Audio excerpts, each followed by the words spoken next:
राज्य माध्यमिक आणि उच्च माध्यमिक शिक्षण मंडळातर्फे घेण्यात आलेल्या 10वीच्या परीक्षेचा शुक्रवारी ऑनलाईन निकाल जाहीर झाला. सांगली जिल्ह्याचा निकाल 93.56% लागला. उत्तीर्णांमध्ये मुलींचं प्रमाण सर्वाधिक 96.65% आहे. यंदाही 10वीच्या निकालात पुन्हा मुलींनीच बाजी मारली आहे. गेल्या वर्षीच्या तुलनेत यंदा 10वीच्या निकालात 2.53% घट झाली आहे.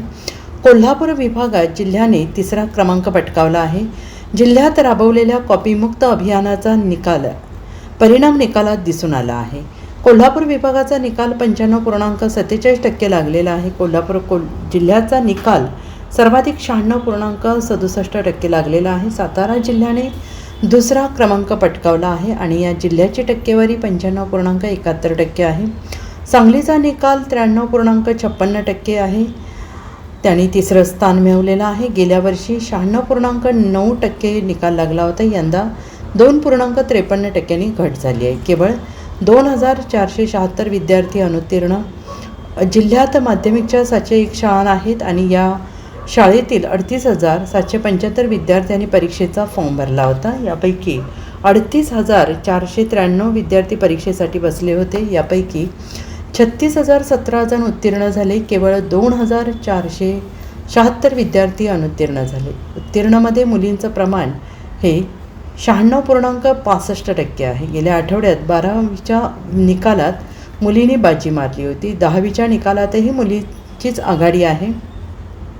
17,860 मुलींनी परीक्षेचा अर्ज भरला होता. त्यापैकी 17,738 मुलींनी परीक्षा दिल्या आणि त्यामधून 17,144 मुली उत्तीर्ण झाल्या आणि त्याचे प्रमाण 96.65% आहे. उत्तीर्णांमध्ये मुलांचे प्रमाण हे 90.93% आहे. जिल्ह्यातील 20,915 मुलांनी परीक्षेचा अर्ज केला होता. यापैकी 20,755 विद्यार्थ्यांनी परीक्षा दिली. त्यापैकी 18,873 मुले उत्तीर्ण झाली. त्याचप्रमाणे 90.93% आहे.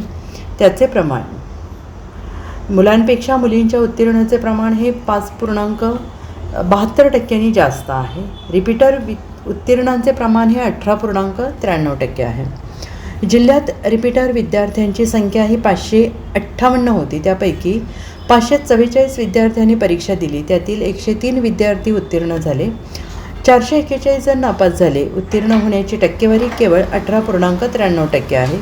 गुणपडताळणी आणि उत्तरपत्रिका छायाप्रतीसाठी दिनांक 9 ते 23 मेपर्यंत ऑनलाईन अर्ज करण्यासाठी मदत देण्यात आली आहे. गुणपडताळणी आणि उत्तरपत्रिका छायाप्रतीसाठी दिनांक 9 ते 23 मेपर्यंत ऑनलाईन अर्ज करण्यासाठी मुदत देण्यात आली आहे. गुणपडताळणीसाठी शुल्क ऑनलाईनच्या माध्यमातून बोर्डाकडे जमा करावे लागणार आहे. 10वीच्या गुणांना आता पूर्वीसारखे महत्त्व राहिलेले नाही.